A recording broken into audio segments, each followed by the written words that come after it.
Hey guys, welcome to my second video. Today I'll be showing how to make a Coptic stitch. This is the Coptic stitch that we make in today's video. It has this beautiful braid-like pattern. Mine is very short, but you could add as many of these, they're called signatures. You could add as many of these little booklets as you can within the book. And yeah, let's just get going. Alright, so the first stage, as always, is the planning. I'm going to be going for a 4x4 book. Forgot to mark this here. 1/2 inch in is where I'm making my holes as usual. You could choose how many holes you want. I'm just going for this configuration. It doesn't matter if you have an even or odd amount of holes. That matters for some stitches, doesn't matter for the Coptic stitch.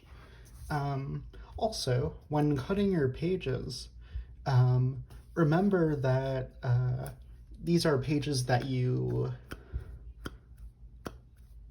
fold like a book.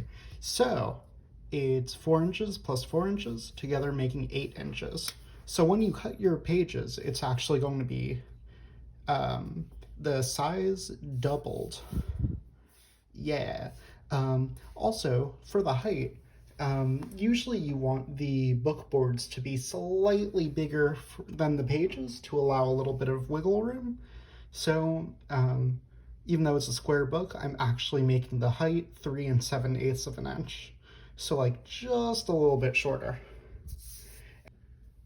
Great, so here are my boards, 4x4. And then here is my paper, which is again 8, double the width by slightly shorter than the height. So if you compare this, there's a little bit of room, which is great to work with. I already folded up a bunch of them, so you can see it's gonna fit about like that. And now I'm gonna fold the rest of them. This isn't super important to watch out for, though it's helpful if you cut your pages so that you fold along the grain of the paper. You could see, if you look closely, it looks like the grain of the paper is going up down, and it's good that I'm folding along that way. It would be a lot harder if I cut it and tried to fold it that way against the grain of the paper. But again, doesn't make a huge difference. And now for folding. What you want to do is line up the edges as best as you can. And then what I'll be using is a Teflon bone folder. It's just like a bone folder, but instead of being made of bone, it's made of Teflon, which makes it even more glidey and nicer folds. And there you have it, folded page. Now you go and do that for all of your pages.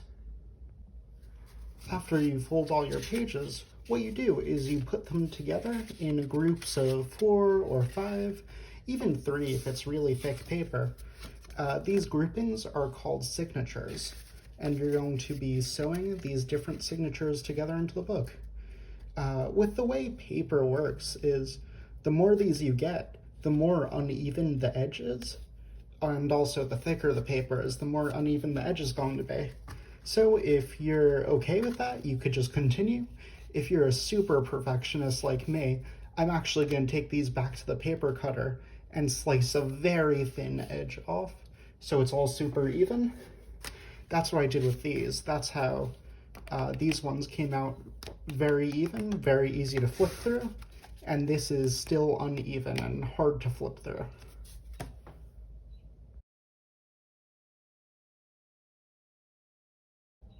Now let's get to covering our boards.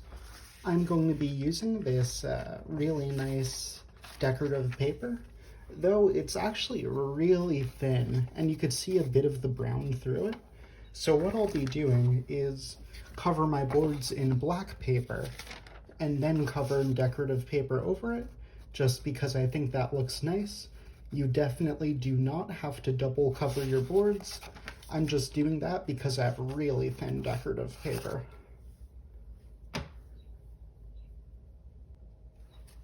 When covering your boards, it goes like that, and it gets folded over on sides. So on the inside cover, you're still going to get this exposed book board. So there's two ways you could handle that. You could put something under, and then when it folds over, you get a nice clean inside. Or you could fold the corners over and then put this on top, which is the traditional way of doing it. But I actually prefer the first way, which I think is a bit cleaner. So I'll be doing it that way. Remember, you could do it either way. The second way is actually the more traditional way. For covering the boards, of course, we're going to be using glue. I like to use this pH neutral PVA glue. You could find it at any craft store or Amazon. And you want to be using either a brush that you could dispose of or just something cheap, and make sure to wash it right after to keep the bristles nice. If you don't wash it right after, you end up with something like this. My sister used my brush and didn't wash it, so now it's ruined. Thanks, Gail. Call out aside, let's move on to gluing. All right, between takes, I went and put down wax paper to keep my workspace nice. I got my glue and brush, and I got my board and cover paper. So what you want to do is you put your board in the center of your cover paper, and you glue it down in the center. Afterwards, you can measure an inch around each side and cut it there. I did that beforehand just because I was cutting everything before shooting this to get it done quicker. So yeah, glue in the center, measure an inch around, and then cut it there, and I'll see you after. When gluing, try to keep in mind that you're working with papery stuff, so more glue isn't necessarily better.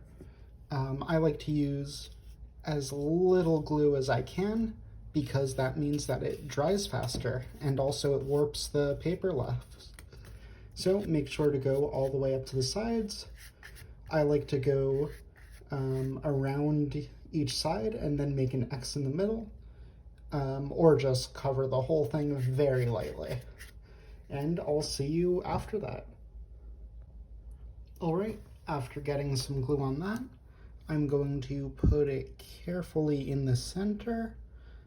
You don't have to be as careful if you didn't cut before, but I cut before doing this part. Remember, you could just glue it on, then measure an inch and cut there, but I'm doing it the other way around because I'm fancy. After you put it down, you're gonna wanna take your bone folder, make sure it's pressed down nice and smooth. I also like to go to the other side, rub it over, make sure it's nice and smoothly on.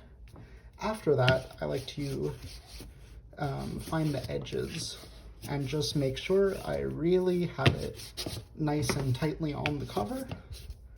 I already said this, but I'll be covering this twice. First with the black paper, then with decorative paper over it. So I'm not going to be super careful with the first one. I'll definitely be careful with the one you see over it. All right, now that I have that on the back, I'm doing what I said before and putting my little inlay square on. All right, I have my inlay square on. I flattened it down, made sure it's all nice and tight. Now I'll be showing you how to do the corners. What you want to do is take a triangle tool. I don't have an actual triangle tool, so I cut my own. It's just a 45, 45, 90 triangle. What you do is you put it on the side like that. I'm working with a paper cover, so I'm using a 2-board gap tool, which I made myself. You just want a spacer of about 2 widths of the board. So I do it like that. I make a mark of that border triangle, and then I'm going to cut that off. And I do that with all 4 sides. Again, 45, 45, 90 to get that corner, 2-board gap, and then you cut off that part there. If you're using a heavier thing than paper to cover your boards, like leather, you might even want to use 3 boards of space. Again, I'm using 2 boards. Alright, now that you've cut your corners, you get this octagon shape with a little bit of gap there. I'm showing you how to finish up covering your boards. Next, what you do is you put glue on the sides, and then you are able to bend while folding it over, press it down nice and smooth, use your folder, make the glue nice and flat, and I'll be showing you that in a second. Okay, so I'm going to be doing these 2 sides and then those 2, just so that if they're a little bit bigger, it'll be symmetrical the way I fold it over. So again, you lay your glue, you press down while flipping it over, you press, and then you get that nice flipped over edge. Next, you go over it with your smoothing tool, and there you go. You have that covered edge. Then you go around, do it with all the other sides. Again, I'm doing it with the opposite sides first, and then those 2, just so that it's symmetrical. And I'll see you after that's done. Or one thing first, actually. Before you go to those 2 sides, there's this little bit of overlap here.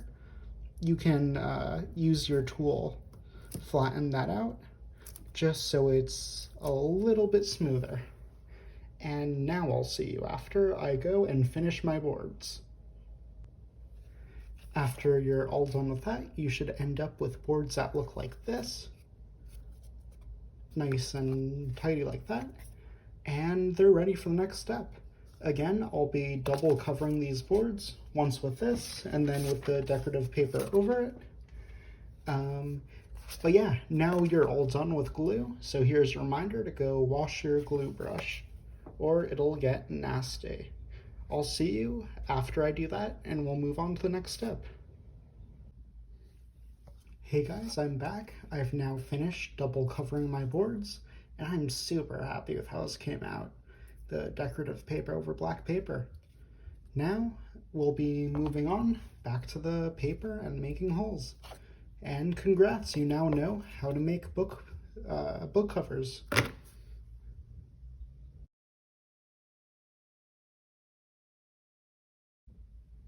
Hey guys, I have my textbook out. You know that means it's time to get stabby. I measured out where I want the holes to be for this book. And again, stabbing the boards over the textbook, so that way I don't ruin my desk. You want to make sure that the spacing of your holes here is, of course, the spacing of the holes here. And you also want to keep in mind that one of the boards is flipped over. So if you like the patterning on this side and want that to be where you open the book, just keep in mind what side you put the holes on. It's easy to make mistakes with that, but it doesn't really matter unless you want specific orientation with your cover. Just remember, one of them gets flipped over. And I'll see you after I poke my holes. I realize I should give a quick reminder in case you haven't seen the previous video. The way I poke the hole is by taking an awl. You mark out the hole, take the awl, bang on it with a hammer, make the hole. And if the hole isn't big enough, like these are pretty small, you can take it and push it through by hand. And yeah, I'll see you after that's done.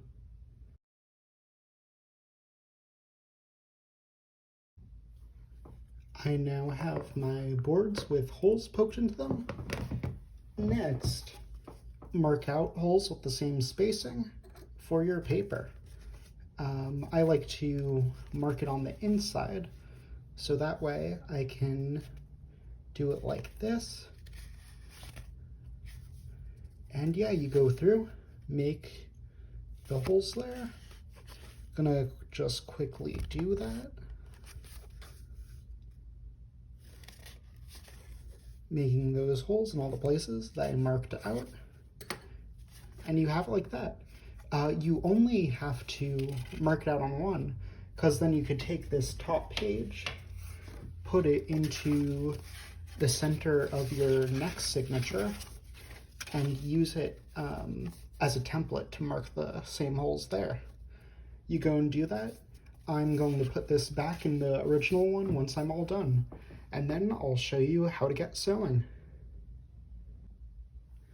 Now that I have the boards with holes in them and the paper with holes in them, I'm going to take my black thread. I'm going to measure it out by wrapping it around however many signatures I have plus one. So I'll wrap it around 4 times. 1, 2, 3, and 4. And, you know, it's better to have more string than not enough. I'll do 1 more for good luck. And now I'm gonna cut that off, and I'll come back and sew. Okay, so for this Coptic stitch, you definitely want to be using a round needle. That'll help so much with the actual Coptic stitching. I'm going to just quickly thread my needle. I showed this trick in the last video. If you leave a little space, you put the needle through itself, and you pull through. Now the needle will never come unstuck no matter how hard you pull. So yeah, it's a good trick.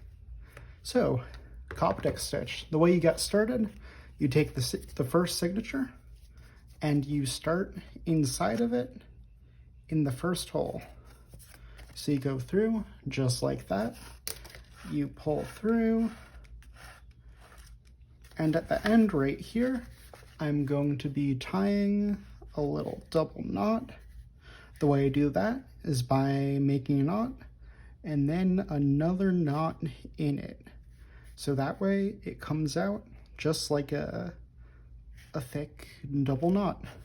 So that should get stuck right there. You don't want to pull that through. That's where your stitch starts. So I'm taking this, just like that. Now you go to your cover. So starting a Coptic is a little bit weird, doing this first layer, since you go around to the cover. So what I mean by that is, you have it coming out from the inside, you go to this first hole, going to pull that through, pull it through. I want it to be on that side, just like that. So then it'll look like this. And then on the other side here, you want to go back through that same first hole. So that same hole you started in, you pull it back through here. So again, that's a little bit weird. You go out, around, and back in through that first hole. You want to make sure that it's all lined up as you're sewing, and you're going to want to keep checking that because it does get a little funky as you try to go through this. So after you do that first one, you move on to your second hole. Second hole, you go through just that same way as the first one. You loop around just the same way as the first one. Give me a second. Pulling it nice and tight. You want to keep your stitches tight. And then back through that second hole now. So you follow that pattern. Remember that you want to keep it lined up. Keep pulling it nice and tight because it does want to break free while you're doing this funky little first row of stitching and getting that cover sewed on. Then you go to the third hole. You pull through, got stuck there, you pull through, and what do you know? You do the same thing.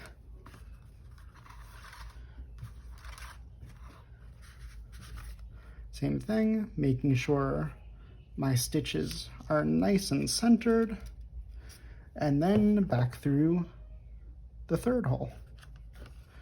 So I'm just showing this over and over without cutting it because this first one is confusing and you want to get used to it. Pull it nice and tight, and yeah, you just continue. And at this point, I'm already almost to the second layer, so I'm just gonna keep going. I'll leave you guys there as I record, and I'll try to quickly do this. Pulling through, same hole.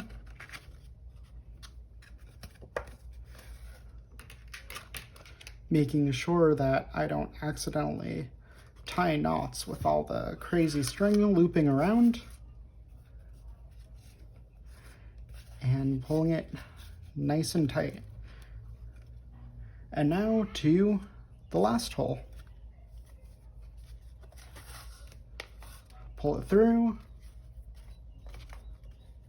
pull it around,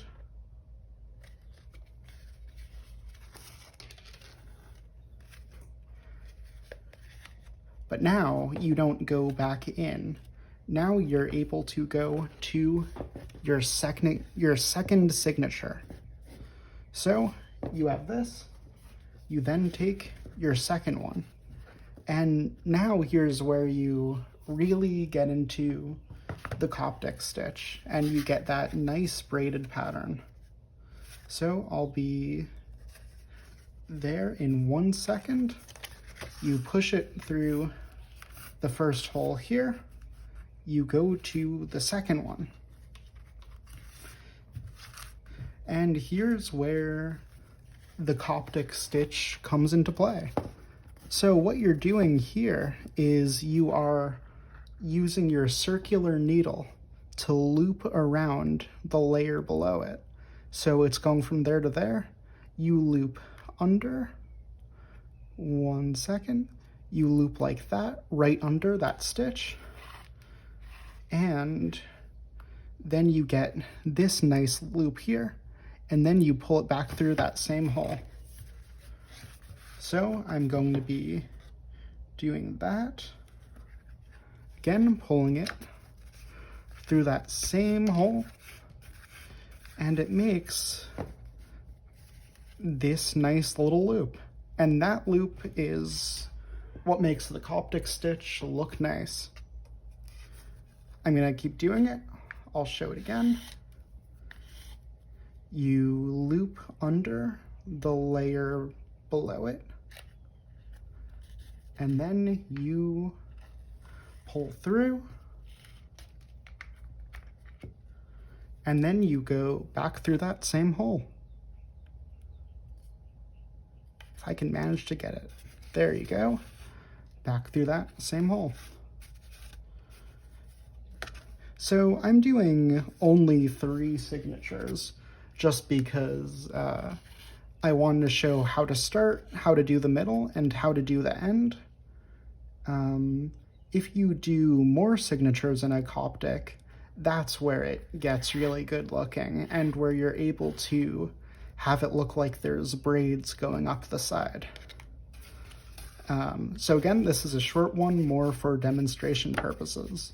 But even here, you can start to see what makes a Coptic stitch a Coptic stitch.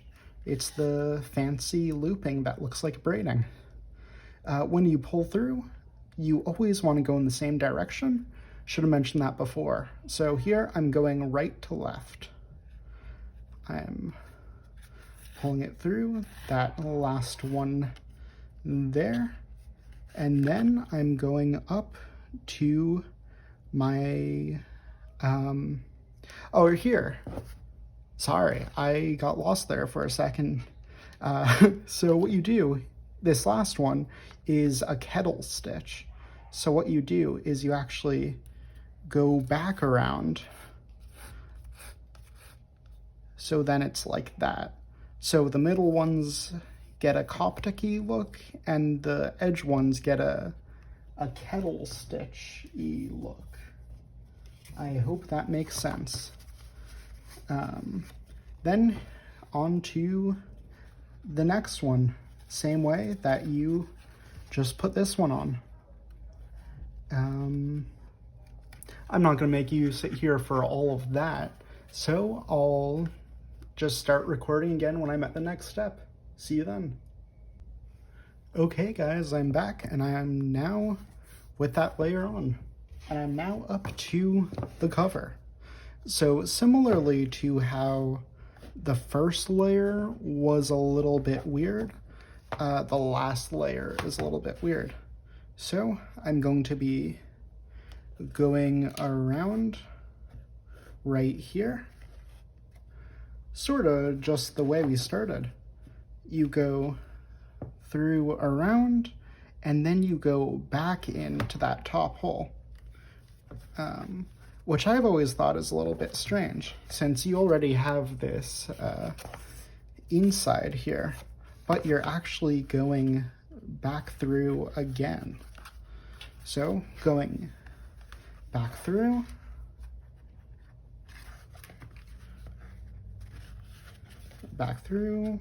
pulling it tight. Looks like my stitch was a little bit loose there, but that's fine. I'm going to be going over again here.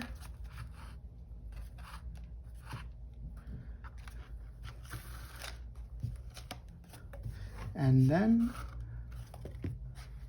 again, pulling it nice and tight, trying to line it up just how I want the boards and the pages to align. And then I go back through that second hole there. So it's sort of the opposite of how you start the book, or I guess like the same as how you start the book, just now you're ending it. But it does have that added little weird thing of going back over through a layer you've already been through, which sort of is confusing. So back through that middle hole there. Sorry if you hear my sister in the background. I'm recording this at home. I'm at the desk in my bedroom, and other people are home right now, so you might hear them. At this point, I'm just making conversation. You can only show this so many times, but just want to get through to that last one there. I have successfully stalled for time. I am stalling for time, even now.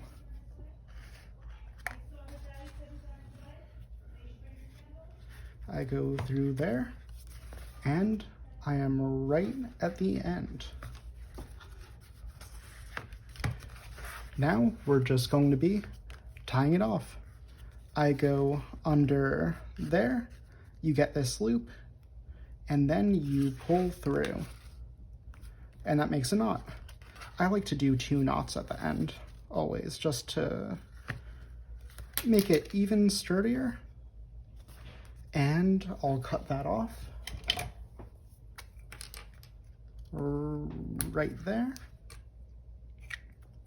And now you have your beautiful finished Coptic stitch. It might be a little more or less even, depending on how much time you put into stitching and making sure it's nice and tight. I did this very quick, more for educational purposes. Also, if it's a little bit moving up like that, You can even leave it under a heavy book or a heavy object so that it flattens out a bit. But yeah, here's your beautiful finished Coptic stitch book. I hope you guys enjoyed. I'll see you next time teaching another stitch. Next time, I'm not sure which one it'll be. I might go for buttonhole or I might go for French link next. Either way, stay tuned and come back next week.